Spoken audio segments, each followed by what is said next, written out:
ఏం చేస్తున్నావు అక్క? నూరుతున్నావు? ఏం నూరుతున్నావు? అమ్మా ఇదంతా ఇప్పుడు మిరపకాయలు మొత్తం నూరినావా? నోట్లే మరి వీడియో తీద్దునుగా.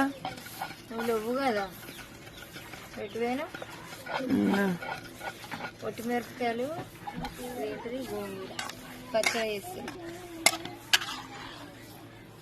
బాగుంటుంది కదా. గోంగూరలా పచ్చిమిరపకాయలు వేసి చేసుకున్నా బాగుంటుంది, కానీ ఇంకా ఒట్టి మిరపకాయలు పెట్టేసి ఇంకా బాగుంటుంది అని చెప్పి చేస్తున్నాను నేనైతే ఈరోజు. మాది గోంగూర పచ్చడి. మిక్సీలో పెడితే మంచిగా రాదు, రోటి పచ్చడే బాగుంటుంది. అందుకే నూరుతున్నాను. ఎంత కష్టమైనా సరే అరగంట నుంచి చెమటలు కారుతుంది. మిరపకాయలు దంచడం బాగా లేట్ అయినట్టుంది. రేపటి అప్పుడు వీడియో తీస్తే